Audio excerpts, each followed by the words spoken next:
Hello, everybody. Thank you for joining us this morning for this next Health Flix talk. I'm Marcus Sorensen, and I am going to be talking to you about how to manage different messages that you might be getting from your mind, your heart, and your body during these, let's say, strange, unprecedented, confusing times. Just to tell you a little bit about myself before we begin. I work as a neuropsychologist and a multimodal therapist, and I'm also doing research for my PhD on something called interoception.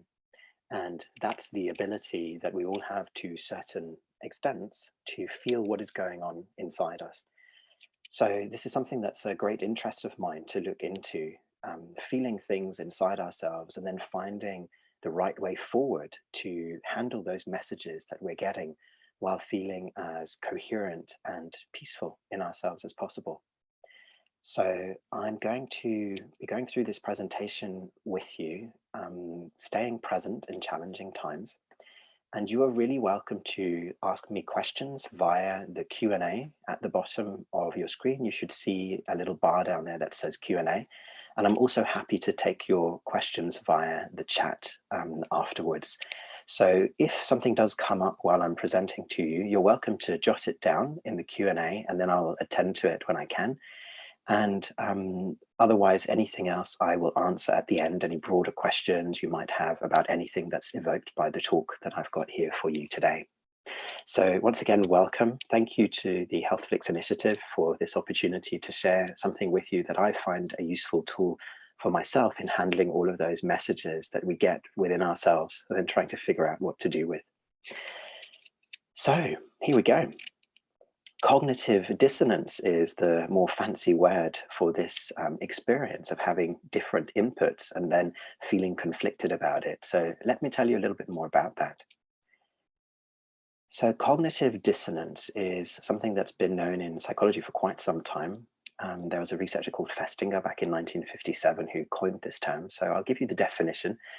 It's an unpleasant psychological state which occurs when people notice that their behaviors, i.e. what we do, and their attitudes, which is to do with how we feel in psychology, or beliefs, which is what we know or what we believe we know, are inconsistent with each other.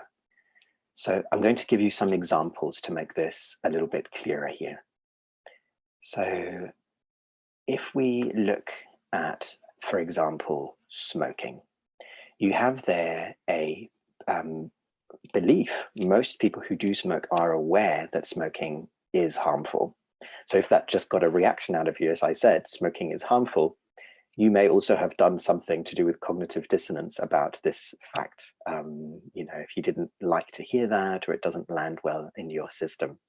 Okay, so it's not about judging anything at all here. It's just about giving you an example and seeing how this lands.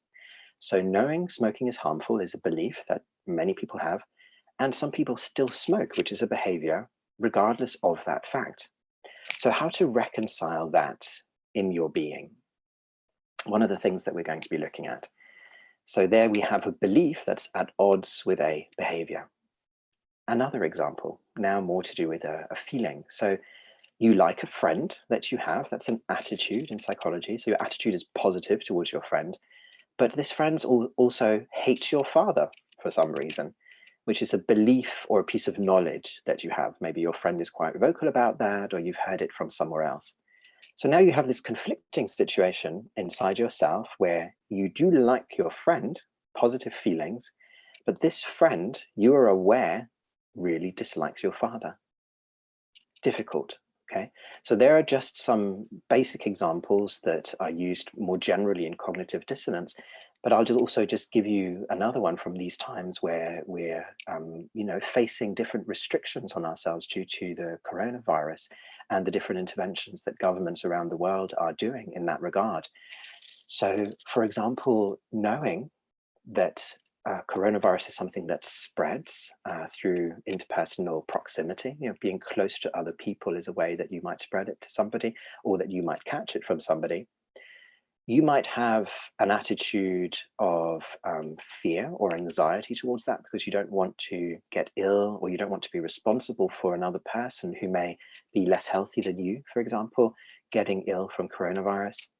And yet you may have a behavior which many governments are not so happy with at the moment, of still maybe sneaking out and meeting some friends or having some friends over at your house and trying to get through these intense times by getting a bit of social contact below the radar. Not saying that anybody here is doing that, but there are stories in the newspapers certainly of people trying to manage all that time they have on their hands, or just trying to get out of a small place that they live in and having some social contact beyond with members of their family or their workplace, right? So you can imagine this situation for yourselves. Maybe your behavior is, well, I'm still going to go out and see somebody because I just can't face being inside these four walls for another day, and the weather is lovely and so forth. So the behavior is, I'm going to go out, I'm going to see some people. And the attitude is, well, I'm scared of catching coronavirus. I'm scared of being somebody who might transmit it to another one, even if I don't have symptoms myself. And you may also understand about coronavirus and how it works. So there, you're in a state of cognitive dissonance, essentially, at odds in your actions, what you feel and what you know. Okay, so we can return to that a little bit later on once we've looked a little bit more about how this works and some of the approaches to handling this. So the result of cognitive dissonance, when we feel this in our system, so it said on the previous slide that it's an unpleasant, uncomfortable psychological state. I'm going to give you another example here so you can feel into this again. So a little bit not to do with coronavirus now, but just in general in life. Imagine that you work in a company and your boss or your board of directors or your shareholders, depending on your position in the company, is basically telling you to lie in public about the company's financial profit this year. Okay, so just imagine that for yourself for a moment. There you are in your place of work. If you're self-employed or don't work, just imagine you're in your place of work, and then a very senior person comes and says, you need to do a public speech where you tell the public that our profit is completely different to what you happen to know as somebody who has insight into what the real company profits are. Okay, so here what we have at odds is a belief or a piece of knowledge that you have. You know what the real company profit was that year. And you're being asked to engage in a behavior that's contrary to that, which is telling a lie about it in public. So not at a small meeting or something, but in public, where your words will be recorded forever and people will be able to refer back to what you said as evidence. Okay, so a belief and a behavior that you're being invited to do that are at odds with one another. So notice in yourself for a moment what happens in this scenario. You know something, you're certain about what you know, and you are being asked to say something completely different on the record. What kind of thoughts go through your mind? What emotions come up for you? And are there sensations that you can perceive in your body that arise as you feel into this here? Knowing something and being asked to say something completely different on the record. Some of you may have been in situations, maybe not this one, but parallel situations to this, where you've had to outwardly say something that you knew wasn't true. Maybe statements about yourself or statements about another person. So I'm going to go through with you a few of the responses that are quite typical for cognitive dissonance. Now you've had a moment to feel into that. So some of you may have been very comfortable with this. Maybe you're really used to having to say things that are at odds with what you know, and you found a way to make that okay. So it may not have touched you. It may just be part of your work. Some of you may have experienced more of a numbness, no feeling. So it's not comfortable, but it's certainly not anxiety provoking. You may have distanced yourself from the situation, and some of you may have felt some discomfort. So you may also, and I'm going to invite you now to notice it if you didn't before, something about your breathing. Were you breathing normally through that, or did you hold your breath? Or did your breathing become fast and shallow, as it often does when we're stressed by something? So any changes in your breathing. Now, as many of you may know, since you've been following the HealthFlix initiative, I hope you've been present at lots of the talks so far and will continue to be coming to them. You may already be aware that what the mind does certainly affects the body. So cognitive dissonance isn't something that's just experienced in the mind. The ramifications of it go very quickly into the body. You could even say, in some ways, maybe cognitive dissonance starts in the body through a feeling that something is off, and then the mind picks up those signals.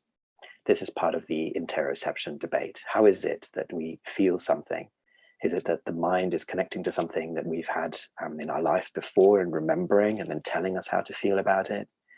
Or is it that we understand something, we are perceiving something with our mind, and then the body reacts? So we don't know whether it's top down or bottom up, maybe a mixture of both. Other typical emotions that people have when they experience cognitive dissonance could be stress, could be anxiety. Did you feel anxious about this possibility of having to lie on the record about something you know to be different?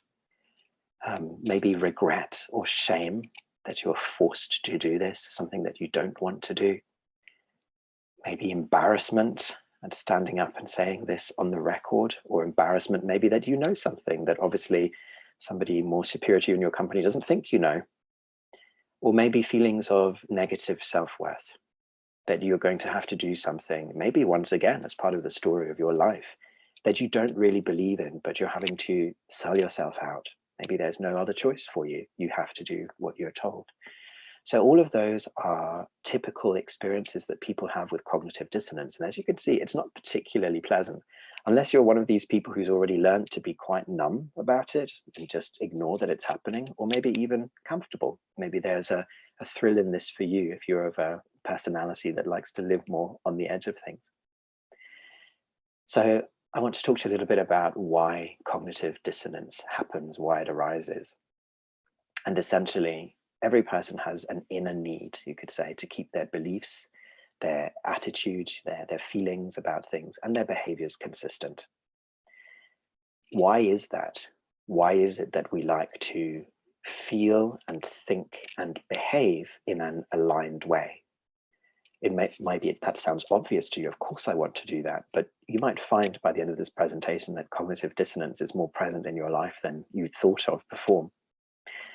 So whenever we are inconsistent in ourselves, because we have different beliefs or behaviors, or our attitude about something is different, then we get a sense of tension or disharmony inside. So we might not be so conscious about it. It might live just below the level in the subconscious, and it might be completely unconscious for you that this is going on. Nonetheless, it's somewhere in the being. People have different thresholds for this as well. Some people sense it very early on, and some people need to get to a pretty extreme level of cognitive dissonance before they react on this and need to do something about it. Okay. So there is a biological drive that we have. For example, if you feel hungry, that's likely to lead you to an activity to do something about that to reduce the hunger, like finding food. So in the same way, the tension that we get that's caused by cognitive dissonance also leads us generally, depending on how sensitive you are, how much of this you need before you act, to do something that's supposed to reduce the tension in your system. And why is that? Why do we have that as a drive inside us? Well, because anytime we have tension in our system, we're consuming more resources. And you can probably imagine that if you are constantly being asked to say different things to what you really believe or what you know, or if you are being asked to pretend you like something or even dislike something, that you have the opposite attitude towards yourself, that's also really difficult. It causes stress in the body. And our body loves to conserve resources and return to something called homeostasis. That's the balance between different conditions in the body. So for example, if you're very hot, the body tries to cool you down by sweating or making you remove some clothes or opening the window, stepping outside, etc. So the body's always trying to keep you within a certain set of parameters. And it's the same when you begin to utilize extra resources, because there is this tension in your being. So your system will be trying to find a way to reduce the tension so that you can conserve resources. By the way, that's very similar to the drive that makes people sign up for gym memberships and then not using them, because the body really likes to conserve resources, including energy and fat resources. So we have an idea, which is, oh, I love the idea of myself being really fit and my attitude is really positive towards that, but my behavior doesn't match. Classic cognitive dissonance. Again, because the system likes to preserve resources. Why would I run on a treadmill for 3 miles when I get nowhere? You know, the body clocks that somewhere for many people. And so you can see with this, we are really up against a strong biological drive. It's the same reason why it's so difficult for us to change our habits. So when we are laying down a habit earlier on in our life through exposure to something, we make connections between neurons in the brain. And it actually takes energy for the brain to break down those connections and then create new connections when you're trying to come into a new type of activity or break a habit and make a new one, and then to consolidate that habit. So you see, next time you're trying to change a habit, you can go, aha, that's because my brain is trying to conserve resources. It doesn't want to spend the energy necessary to break down the old connections, to establish the new ones with my nice new healthy habit that I want to give myself, and then to keep consolidating that, to keep going down the new path. That's why it takes a while to change habits and a lot of persistence, because your system is programmed to do the opposite. It's programmed to keep doing what you did before because it takes less of your energy to do it. So just some examples for you about what you're up against when cognitive dissonance is happening. And it's also then your body trying to reduce the amount of energy you're spending on the tension. So then what does it do? And why is this a problem? So it doesn't always have to be a bad thing that you're experiencing cognitive dissonance, this unease, this tension. It can help you to make positive changes in your life, which is a wonderful thing. So for example, when you realize that your beliefs and your actions don't fit together. So maybe finally you're standing there, you know, smoking one day and indulging in this habit, and then looking at the pack that's got some horrific picture of the inside of a smoker's lungs on it. You know, these ones that you see, and the government and the advisors to the government know a thing or two about cognitive dissonance. So it's much more difficult to ignore that when it's so in your face, looking at this package of cigarettes in your hand, than just pretending that nothing's going on. It's just a little brand of cigarettes, you know? So what they're doing through putting those pictures and those messages in black and white on cigarette packs is to increase your cognitive dissonance, to make it much more difficult to ignore, because that's one of the options that we have in dealing with cognitive dissonance, unless we work with it more constructively. So you might just say, okay, that's it. That's the last cigarette I'm ever having. I don't want my lungs to look like this. They probably already look a bit like that. I have to stop. Or it could be that you're hanging out with your friend who really dislikes your father, and you're listening to the friend say something negative about your father, and something inside you just goes, I can't listen to this anymore. This is too much. I'm going to have to find a way to stop this. Okay, so it can help you make positive changes to get you out of it, but it can be a problem if you are trying to rationalize the dissonance, and that causes you a lot of stress. So for example, with the smoking, you're trying to say, well, you know, is it really a problem? I've smoked, I'm fine so far. And then you're finding in your system, actually, I know somewhere that I'm telling myself a lie. And it can also make you justify or rationalize even harmful behaviors towards others. For example, the lying in public piece. There might be harm that's caused as a consequence of you saying things in public that aren't true. So it's something to be very aware of so that you can use it for the positive gains that it can give you. So what to do about this? Here we sort of come to the recipe part of this. So the first thing is you need to slow down and notice that there's something that's wrong. So there's a tension, there's a discomfort in your being, and maybe you're really used to feeling that, so you're not noticing it anymore. So then you come back to yourself and say, okay, there's something not right here. you need to ask yourself, what are the behaviors, the beliefs or attitudes that don't fit together inside you? And what are the actions I would need to take to eliminate that dissonance? So I'm breaking this down quite rationally for you so you can ask yourself specific questions. So, is there a specific behavior that I indulge in that makes me feel a bit off? Or is there an attitude that I have or some belief I hold about something that I need to update? But it takes you noticing that there's something off, right? So remember what we were speaking about before. Are there changes in your breathing? Are there certain emotions that you have at certain times that are really uncomfortable?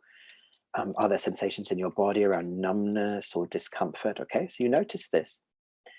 So here's a way to work through the smoking example I gave you earlier. Smoking, an unhealthy behavior. And then the belief, the piece of knowledge that it's unhealthy. So the options that you have, if you break that down, would then be you could create a new belief because you have a belief that's at odds with the behavior, or you could try and change the behavior. So if you went for the changing the belief approach, which is what many people do because smoking is really, really hard is a hard habit to kick, this person might create a new belief.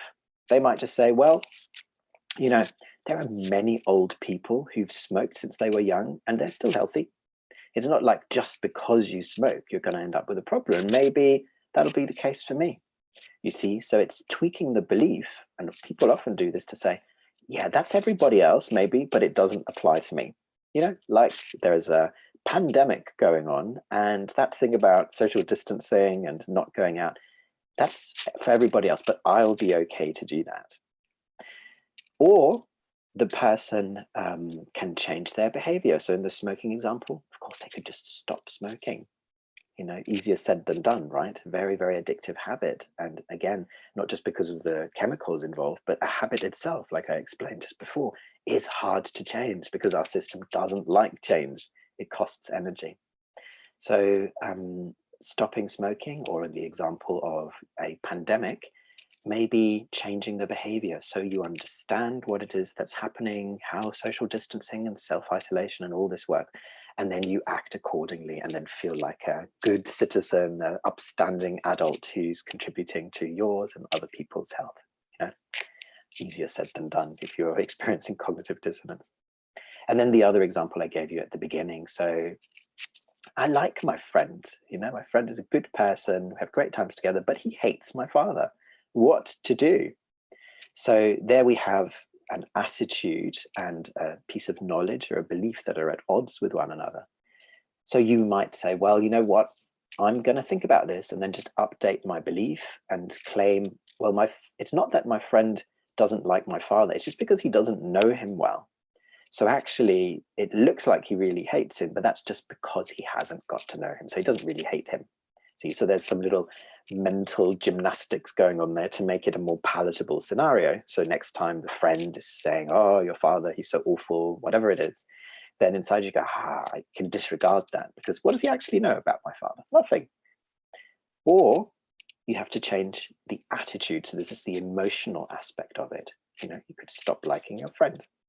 Or another one I haven't put on here, you could kind of agree with him and say, yeah, my father is really awful sometimes, but you find a way to change the emotional aspect of it for yourself. I go, maybe my friend is just really judgmental and I don't like that about my friend. What kind of friend is so vocally dismissive of their friend's parents anyway?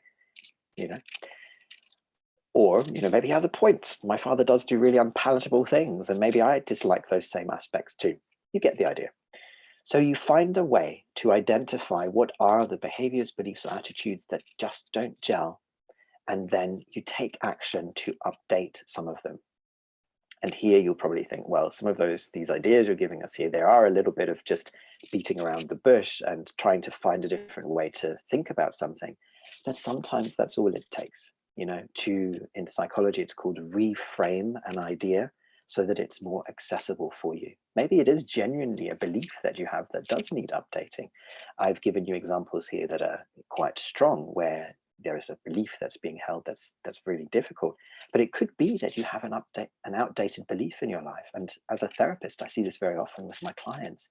that they hold old ideas about themselves, like I am no good or nobody likes me, and these are really heavy beliefs to carry around.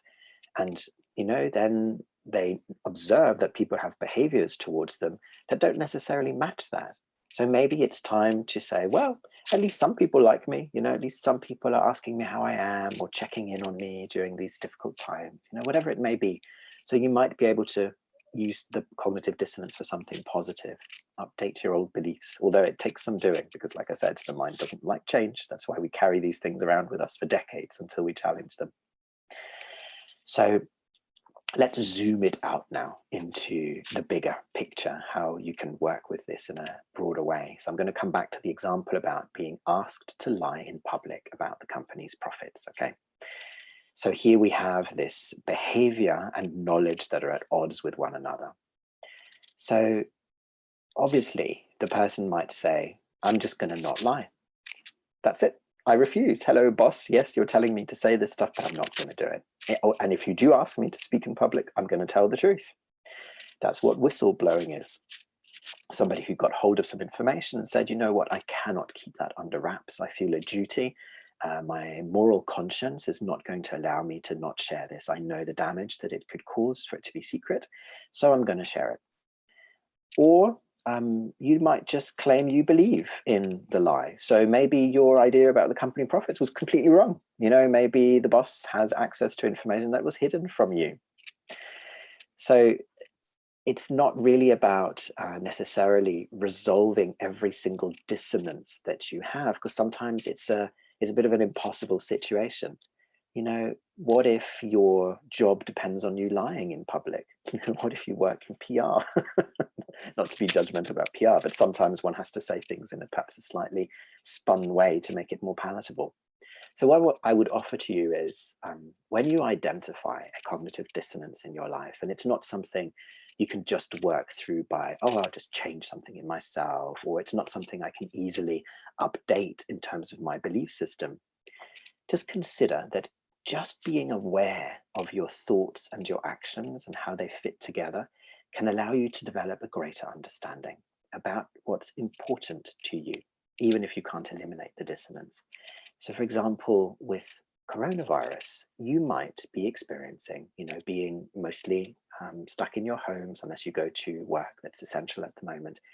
You might realize how important physical contact is for you. Maybe you're stuck in a house with a lot of people, and you might suddenly realize how important silence, space, time out is for you.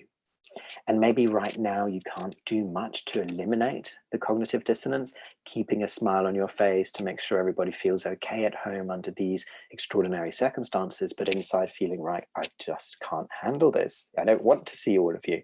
Or if you live by yourself, might be like, oh, yeah, I'm fine. Other people are in a much worse situation than myself, but I really, really don't like this. And I feel terrible inside. And I don't want to complain because other people are in a worse situation, but I don't feel good at all. So maybe you can't eliminate that, but you can begin to reprioritize, pay attention to what it is that matters to you, so that when you're not in this particular situation, one day when this pandemic ends, or if you're not asked to lie anymore, you change jobs, you change friends, you change a habit, you can remember for yourself, what was it that was so uncomfortable for me? And how can I try to create situations for myself in the future where that is not a dissonance I have to hold? Choosing different people to be around, or a different way of being with yourself, a different job, different situations in life, so you can be more aligned. Spend less energy on holding the cognitive dissonance and the tension that comes from that, lying less to yourself, being less at odds in your behaviors, so that you have more energy available to achieve what you want to achieve, to put your energy towards positive, aligned action that accords with who you are inside. And on that note, I want to share with you that discomfort can be a great way to receive guidance about your next steps. Wherever the discomfort is in your life, and you can feel that right now in this moment, where is it that there's an activity you have to do, or something that just makes you feel like, oh, could I just please avoid that? Can I get rid of that? That tells you where the spotlight of your attention is needed.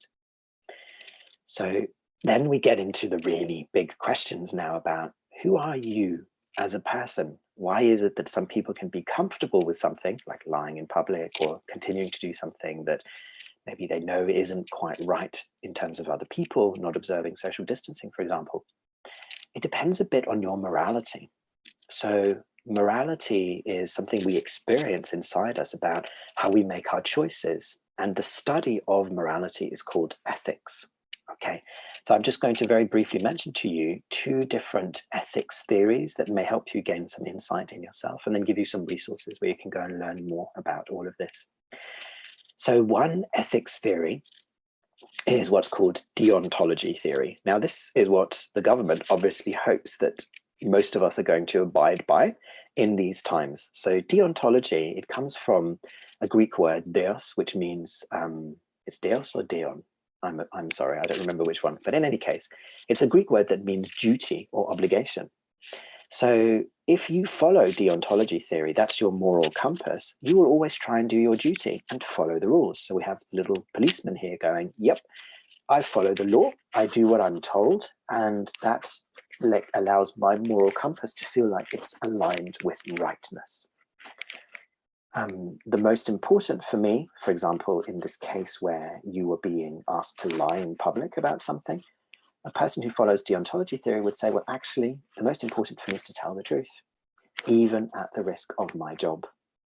So these are people who are willing to take a personal risk and may even go above and beyond the call of duty, because that's how they're configured inside. Doing the right thing is doing the thing that conforms to what the rules, the regulations, the guidance is.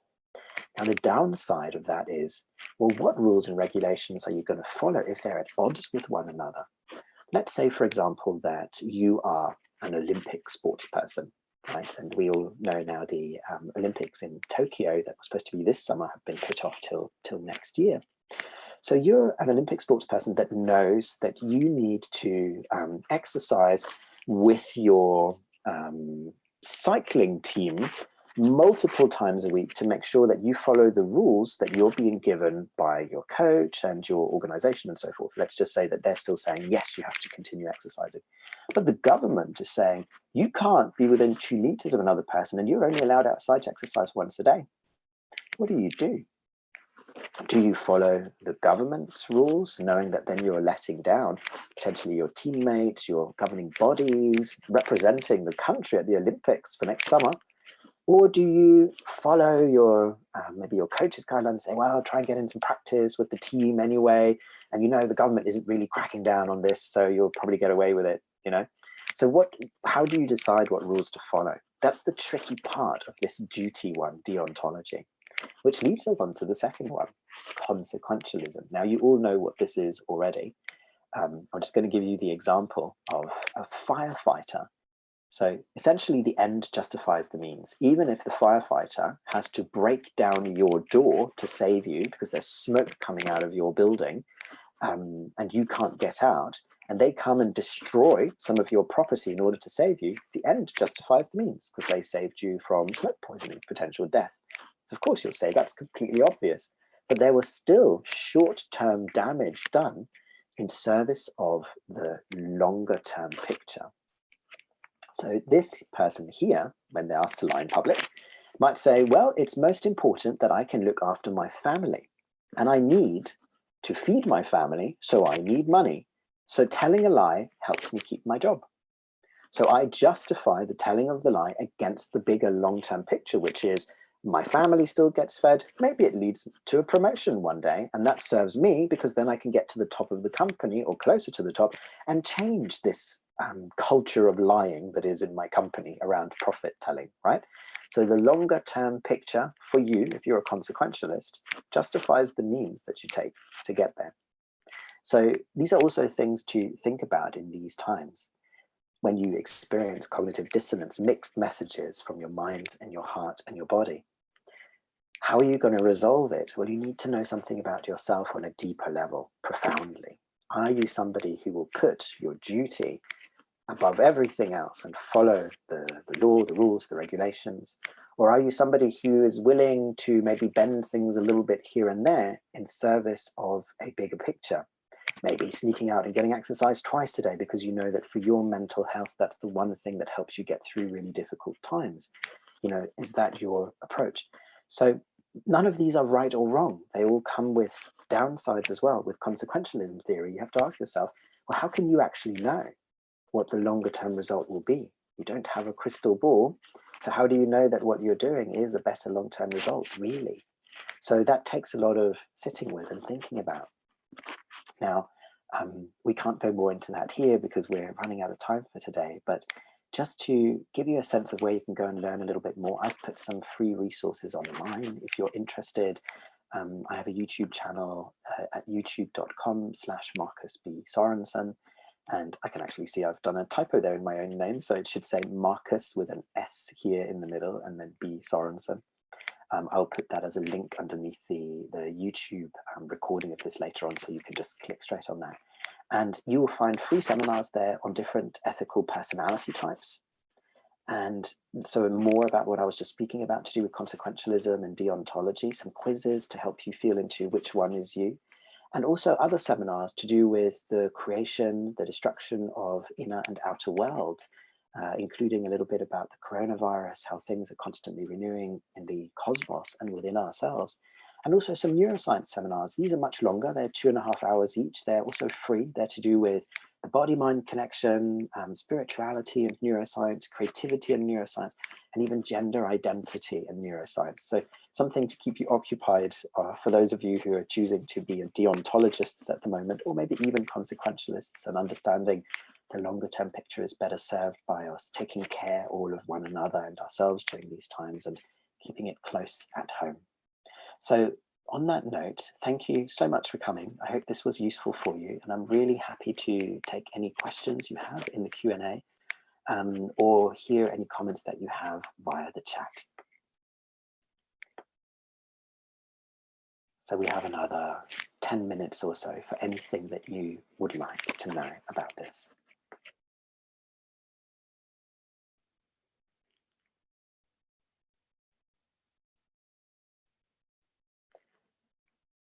And just in case anybody's writing any questions at the moment, I'll take this opportunity to also thank Jessica for being a lovely hostess here today, holding the space in between the speakers, monitoring the questions and so forth. And thank you to the whole team at HealthFlix for making this possible.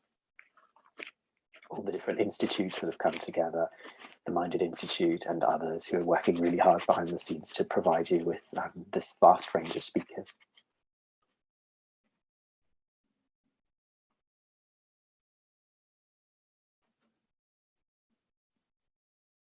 You're welcome. I'm glad it was interesting. For those of you who are giving feedback, somebody's asking how long does it take to reframe, change, or update a belief in terms of the neuroplasticity that's involved with that. So neuroplasticity is the process of changing connections in the brain. There's different feedback around it, but I would say as a good indication, you need to practice your new belief or attitude for about 30 or 40 minutes per day for up to 8 weeks. Now that might put you off, but that's if it's a really ingrained belief that you have. Or for example, if you're starting to meditate, you need to do that regularly so that the brain doesn't just write off your efforts as nothing. The other thing, of course, that can really help us to update a belief is when we have a bit of a shocking experience.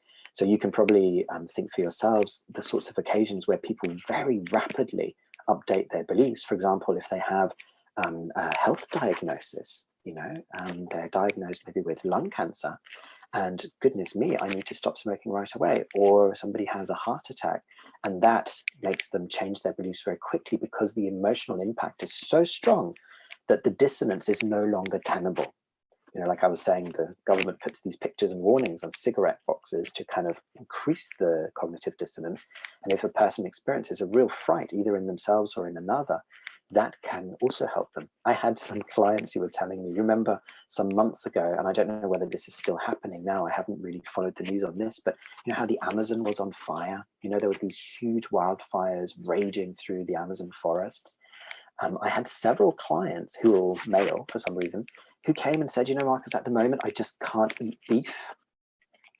They'd obviously known for years that eating meat does involve the killing of animals at some level, but because it comes all nicely prepackaged, they had been able to just reduce the cognitive dissonance and say, oh, well, it's just meat that comes in a package. I don't have to think about the process of suffering that led to this arriving on my plate.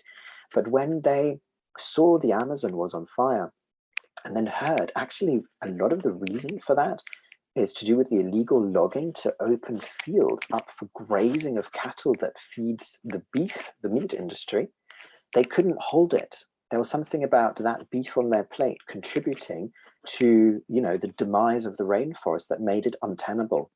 So it's either a slow, careful change that you make yourself over weeks of practice, 30 to 40 minutes a day, feeling something different, noticing the discomfort and trying to do something about it, even if sometimes it feels impossible, or a bigger thing that hits you. I guess like for all of us now, the changes that we're having to make. Who would have thought a few months ago that we could reduce global pollution so quickly, so fast, just because it's necessary to save lives in the short term? Ecological activists have known for a long time that there is a long-term picture that's playing out here, but I guess it needed something that was short-term with a huge threat to humanity in terms of very high